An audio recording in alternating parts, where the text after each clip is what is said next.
topic for this video, we'll be talking about the variations to Mendel's law of genetics. So mahalaga na naintindihan natin what happens in the law of segregation and in the law of independent assortment because those two will be the basis of these variations that we will be talking about. Basically, itong mga variations na to, these are diseases or these are abnormalities to the normal, no? Pwedeng abnormality, pwede rin na variant lang siya. Kaya siguro pinangalanan siyang variations to Mendel's law of genetics. So una, we have to understand two important terms because you will be seeing them throughout the rest of the discussion. May tinatawag na autosomal dominant and autosomal recessive. What do we mean by that? When we say autosomal dominant, it affects both sexes, meaning both male and female can be affected by a certain disease and it appears in every generation. Okay, so sa bawat henerasyon, sa bawat offspring, first filial, second filial, third filial, fourth filial, that disease or that abnormality will keep appearing.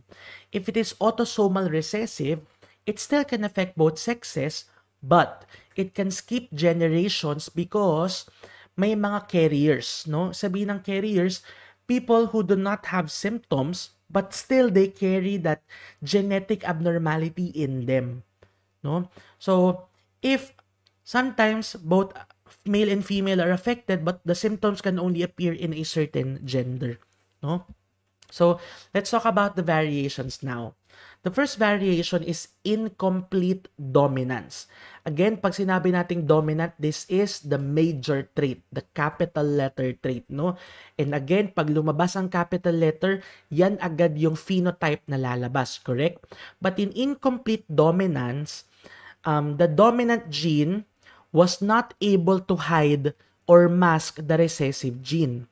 Instead, nagkaroon ng offspring which is an intermediate of both parents or yung phenotype ng offspring is a mixture of both parents.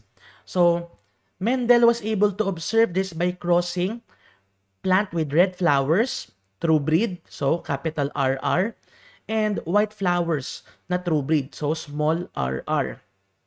Nung kinross niya, nakita niya na dapat ang result natin ay heterozygous red. But the progeny gave color pink, which is an intermediate of both red and white. So, hindi niya sinunod yung law of segregation, no? So, because of this, incomplete yung dominance ng red trait natin. So, the phenotype exhibited a result that is in between the two parents. No? Hopefully, naintindihan natin yon. So, when he self-crossed, itong pink flowers natin, di ba? Heterozygous red dapat.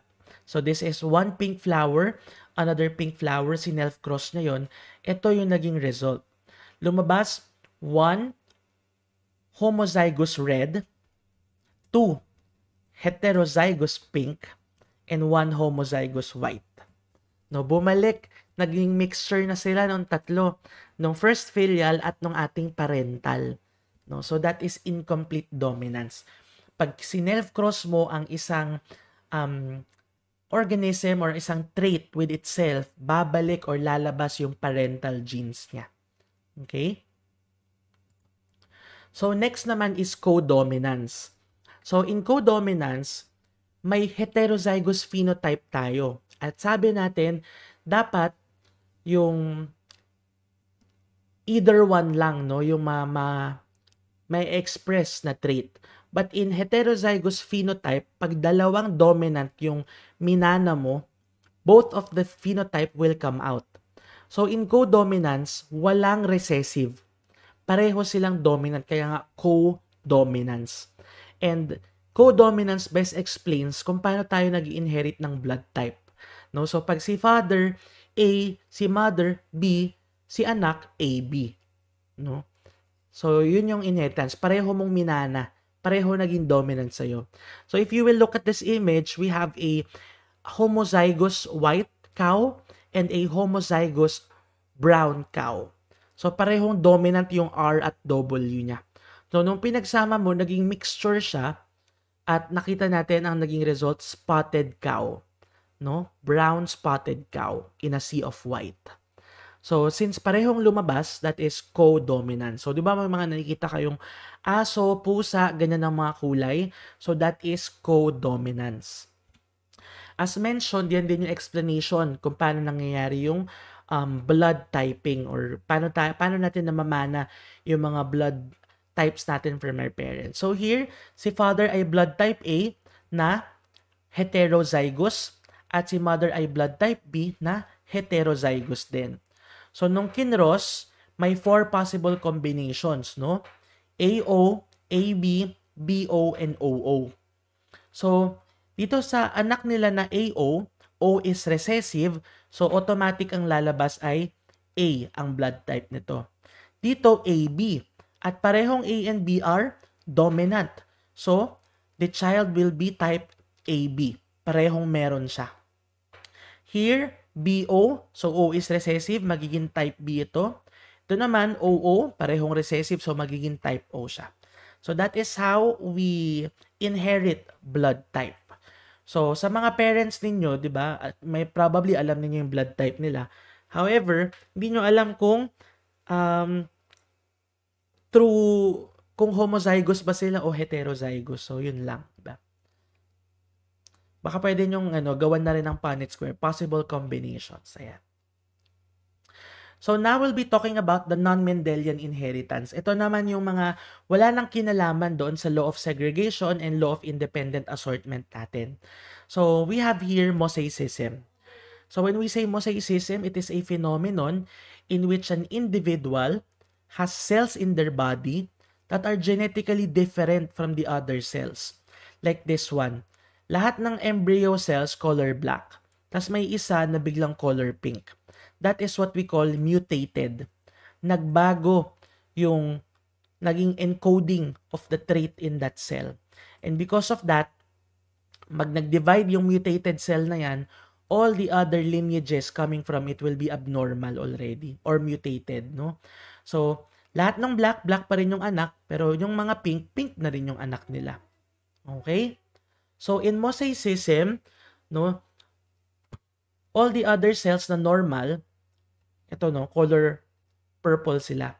Pero yung cell na may abnormality, magdi-divide pa rin yun at madidistribute pa rin siya throughout the body. So, the generation of new mutations in germline or somatic cells will result in the expression of more than one type. Kumbaga, lalabas 2 or dalawang traits yung lalabas sa isang tao dahil yung isa normal, yung isa mutated, like in this patient.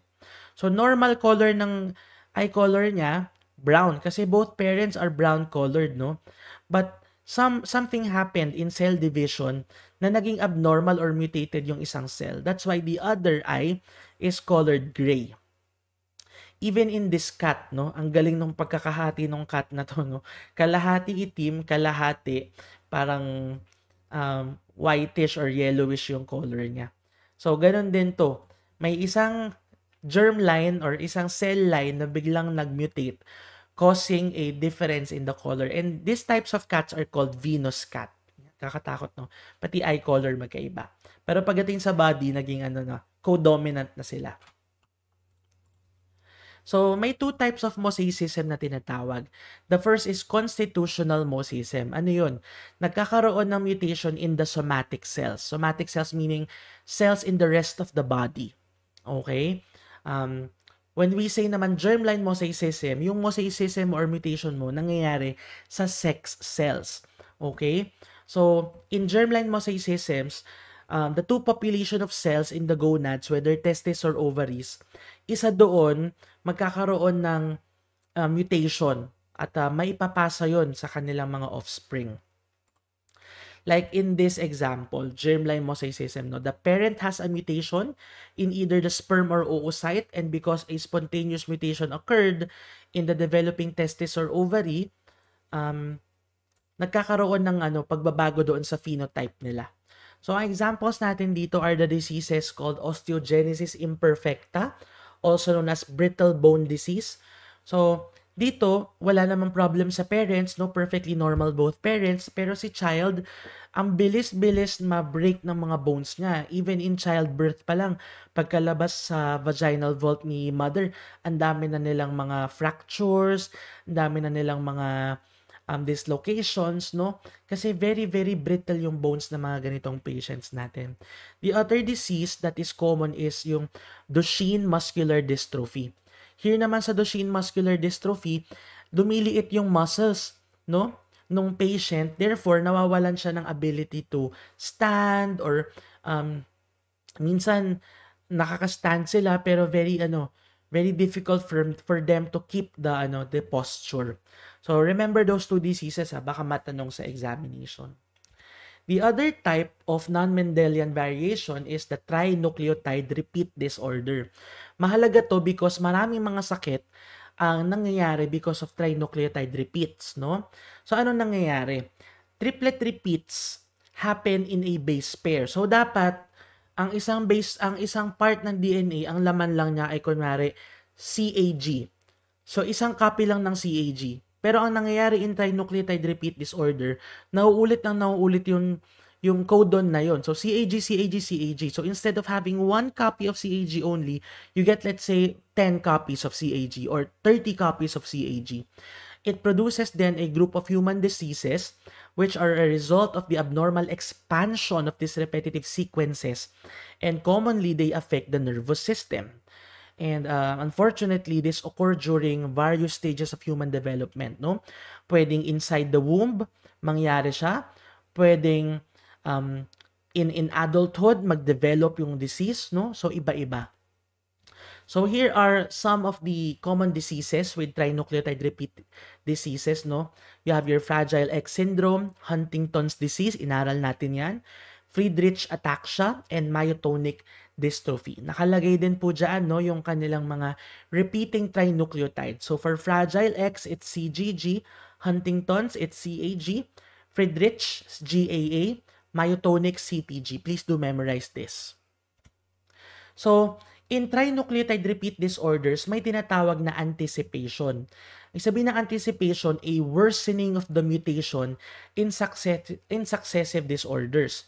So, dito, no, ito yung parent, let's say. Ito yung parent natin. Sabi natin, normal yung mga parent, no? So, normal si parent, yung anak niya, normal, second filial, normal. In a patient, let's say, na merong variant or variation to Mendelian inheritance, nagkaroon ng, let's say, abnormality. Pero, yun pa rin yung same gene na mamanahin nung kanilang mga offspring. No? Let's say yung sakit ay autosomal dominant. So yung anak niya, nandun pa rin yung sakit. Sabi natin, it appears in every generation. At yung second filial, ito pa rin yung problema. But in anticipation, which is observed in trinucleotide repeat disorders, nagkakaroon ng multiplication or nagkakaroon ng worsening sa mutation. So here sa parent, isang gene lang yung affected. Nung nagkaanak si parent, dalawang genes na yung affected. Nung nagkaanak yung first filial generation, 3 genes na yung affected. No? So dahil parami yung affected mutations natin, mas umaaga yung appearance of the disease. Like ito, adulthood siya nagkasakit. Ito, childhood nagkasakit. Ito, bago pa ipanganak, namatay na siya. So, progressively earlier yung onset ng disease and progressively increasing din yung severity. Kaya, tignan nyo to, bago pa man siya ipanganak, namatay na siya. Okay? So, as gene is passed from generation to generation, the expansion of mutation occurs. And this is because the number of triplet repeats increases. Like in this parent, probably 10 copies lang of the trinucleotide repeats. In the first filial, probably 30. Siguro sa second filial generation, mga 150. Kaya naman hindi na talaga siya nagkaroon ng chance mabuhay, no? So that is anticipation. So, sa anong mga sakit ba natin nakikita itong mga ganitong characteristics, yung anticipation natin? The first example here is Fragile X syndrome. Fragile X syndrome is an example of your triple nucleotide repeat disorder, no? And it is the most common cause of inherited intellectual disability. So, if you know someone who has mental retardation, probably the reason is because of Fragile X syndrome, since it's the most common. It's also the most common genetic cause of autism worldwide. In fact, the frequency is 1 out of 4,000 males will get Fragile X and 1 in 8,000 females will get Fragile X. So what's the problem in Fragile X syndrome? A certain part of the X chromosome, we have here a normal X chromosome and abnormal X chromosome. Now, there is a certain part in the X chromosome that easily breaks. Kaya siya tinawag na Fragile X. There is a fragile site in the X chromosome na nagbe-break off at hindi na i-encode yung gene or trait na iyon, causing mental retardation. So, the common position of your Fragile X syndrome is at chromosome X, Q-arm, band 27.3. So, yun yung exact position, pakitandaan. X chromosome, Q-arm, or long arm, 27.3 band, encoding your FMR1 gene or Fragile Mental Retardation 1 gene. So, ano ba yung symptoms ng Fragile X syndrome? So, they have broad forehead, elongated faces, malalaki yung tenga, minsan duling sila or may strabismus, mataas yung kanilang ngala-ngala or high arch palate, their joints are hyperextensible, sila yung alam niyo yung fingers mo, kaya mo i-extend to the back of your hand. They also exhibit hand calluses, and also some internal problems such as mitral valve prolapse, seizures, enlarged testicles, etc. So, please remember that Fragile X syndrome only appears in males. Bakit? Kasi ang male, iisa lang ang X chromosome. Ang male ay XY. Ang female ay XX. So, since walang extra X chromosome ang lalaki, automatically kapag abnormal ang X niya, lalabas ang Fragile X syndrome. So, cellularly, ano nangyayari? Pag na-encode si FMR1 gene, the Fragile Mental Retardation 1 gene, it will encode a Fragile X mental retardation protein. At itong protein na ito is crucial for forming synapses in the brain. So this protein will prevent the formation of synapses. Pag hindi magkakadugtong ang mga neurons mo, walang comprehension, walang ibig sabihin ng mga bagay, at hindi ka rin maglalabas ng normal na behavior. So, that is what happens in your Fragile X syndrome.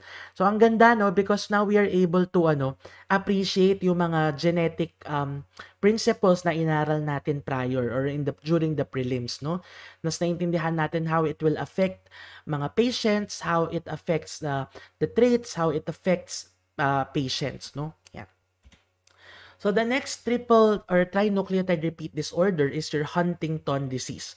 Something that we have already discussed. At anong part ulit ng utak yung affected?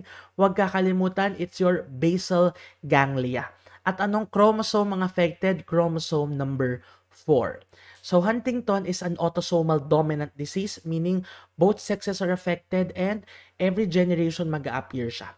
It is a late-onset neurodegenerative disorder, meaning lalabas yung symptoms pag mas matanda ka na. And what is the reason for your Huntington disease? An increase in the number of repeated glutamine-encoding CAG codons. So, di ba, ang bawat codon nag-i-encode ng amino acid. So, sa CAG, ini-encode niya ang glutamine. So, masyadong dumami yung glutamine na amino acid in a certain protein, specifically sa exon 1 of the Huntington disease gene, which is again chromosome number 4, P-arm, band 16.3. Okay? So, medyo nagiging complicated yung mga genes natin. Chromosome 4, P-arm or short arm, band 16.3. So, normally kasi, dapat sa chromosome 4 natin, 10 to 27 copies lang yung CAG codons. Pero pag lumagpas na siya ng 28 to 35, mutable na yon. Ibig sabihin, pwede or pwedeng hindi mag-appear yung Huntington's disease. Pero lumagpas na siya ng 36 to 39, may reduced penetrance na tayo. Ibig sabihin, mas malaki na yung chance, of developing Huntington's. But if it is more than 40, definitely you will develop the disease already. Okay? So, As mentioned, late onset degenerative disease ito. Usually 35 to 44 years old magde-develop yung symptoms, pero magsisimula na mag-appear yan by 15 to 18 years old, no? So, um, in the first few years, ito yung mga symptoms na mag-appear. May mood disturbances. Syempre, di ba, malay ba naman natin, 35 to 44, especially for females, no? Ano na yan, menopause na yan. So, baka akala natin, menopause lang yung mood disturbances, di ba? Mainit lang ang ulo, mga ganyan. Yun pala, Huntington's disease na. Cognitive deficits, clumsiness, impairment of voluntary movement. So, eventually, magpo-progress pa yan, mabubulol na si patient. Yan, dyan mo na mapapansin na baka hindi ito normal. Pag nabubulol na si patient, hyper-reflexive na, may chorea na, sabi ng chorea, yung biglang excessive yung reaction to a certain movement. May gait abnormalities or may problema na sa paglalakad, may behavioral disturbances na such as aggression, and then pag nag-advance na, ayan na, may bradykinesia na, ang bagal na ng movement, may rigidity na, ang tigas na ng movement ng mga kamay, paa niya, may memory loss na rin in dementia, dystonic na rin sila, nahihirapan na sila igalaw the rest of their body, or kapag na-stuck sila sa isang position, nandun na lang sila sa position na yun. May dysphagia or the difficulty in swallowing, and then eventually, kapag nasa late stage of Huntington's na tayo, may weight loss na, sleep disturbance, and incontinence, or dumudumi, umiihi na sila without warning or without control. So, napaka-unfortunate, no, once you develop Huntington's disease. So, may iba ring mga diseases or abnormalities na hindi through DNA na mamana. And this is what we call maternal inheritance, okay? So, may mga traits tayo na nakukuha natin through the cytoplasm and the organelles because they also carry DNA. So, not necessarily from the chromosomes na nasa loob ng nucleus, no? And maternal inheritance is also called cytoplasmic inheritance or extranuclear inheritance. So, ang nangyayari kasi during cell division, kinukuha from the egg cell yung cytoplasm ng magiging zygote natin. Kasi obviously, si sperm cell, wala naman siyang cytoplasm. So, paano mabubuo yung cell kung walang cytoplasm, di ba? It comes from the mother. And the mitochondria is an example of organelle which has their own genome. Meron siyang sariling DNA. No? Again, the mitochondria produces ATP through a process called oxidative phosphorylation. In fact, si mitochondria ay tinatawag din na 47th chromosome. We only have 46, but the mitochondria can code for that 47th one because they have a distinct DNA called mtDNA or mitochondrial DNA. So what happens? Mitochondrial DNA is a small double-stranded circular molecule that contains 37 genes. Grabe, no? They have 22 mitochondrial tRNA, 2 mitochondrial rRNA, and they encode for a total of 13 polypeptides. So, let's say may abnormality in the mitochondrial DNA at naipasa ni mother yan sa offspring niya. Anong mangyayari? So, magmamatter ang maternal inheritance depende sa inheritance pattern ng organelle. At kung ilang kopya ba ng organelle, no, yung nakuha ng offspring. So, the genotype of the offspring is determined entirely by the parent that contributes the cytoplasmic organelle. And who contributes that? The mother. Si mother ang magko-contribute ng cytoplasmic organelle. So, let's say we have a female with mutant mitochondrial genome crossed with a male na merong normal mitochondrial genome. Magko-produce yan ng offspring na merong problema. No? So note that the male mitochondria is sometimes also passed on to the progeny. So minsan lalaki naman yung nagbibigay ng cytoplasm nila or ng mitochondria nila. But usually tingnan nyo to, it is excluded or degraded. Pinapatay or namamatay yung cell na galing sa father yung mitochondria. Kaya talagang mother lang nagdo-donate niya. So we'll be able to understand that through what we call a pedigree. Yan. So here in the parental generation rather, we have a unaffected male and unaffected female. Meron tayong mutated female. So, meron siyang 1, 2, 3, 4 na anak. Itong mga nakakonect sa anak nila, ito yung inasawa ng mga anak nila, no? So, 1 child is male, 3 children are female. So, all of them are affected. Kasi lahat sila, mamanahin nila yung mitochondria ng nanay nila. Correct? So, lahat sila affected. Kasi minana nila yung mitochondria ng nanay nila. Si male ay hindi nag-asawa. So, wala na siyang kasunod. Pero yung 3 anak na female ay nag-asawa ng mga unaffected males also. So, yung unang daughter ay nagkaroon ng 3 offspring. This is the second filial generation. 2 female, 1 male. Yung unang anak niya, yung panganay, nag-asawa ng unaffected male.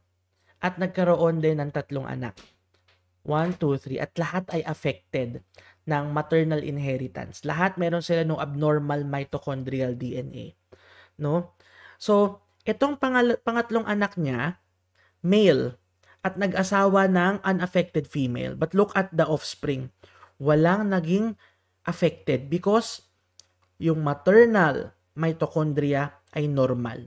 Kaya normal din yung mga anak nila. Na ipapasa lamang yung mitochondrial DNA kapag mother yung affected. So even if affected itong 3 lalaking anak niya, walang magkakaroon ng abnormal mitochondrial DNA sa mga offspring nila. Ito lang. Okay? So, there are different diseases because of mitochondrial disorder. You have your LHON or Leber's hereditary optic neuropathy. Ano yung sakit na yan? Ito yung mga patients with sudden vision loss, no? Painless clouding or blurring in one or both eyes, and then eventually bigla na lang wala ng vision, no? They become legally blind. The second is MELAS or mitochondrial encephalopathy, lactic acidosis, and stroke-like episodes. So yung MELAS naman is an extremely genetic rare condition wherein it affects many areas of the body, especially the brain and spinal cord. Kaya nga, nandyan yung encephalopathy at saka myopathy, no? At itong mga patients na to, because of the build-up of lactic acid, kaya may lactic acidosis, nagkakaroon sila ng stroke-like episodes, temporary muscle weakness. And lastly, we have MRF or myoclonic epilepsy, ragged red fibers in muscle, ataxia, and sensory neural deafness. So, ito multi-organ naman yung affected sa mga patients na to. So, that's the end of our discussion. Maikli lang, no? And this will be included in your midterm examinations. God bless you guys.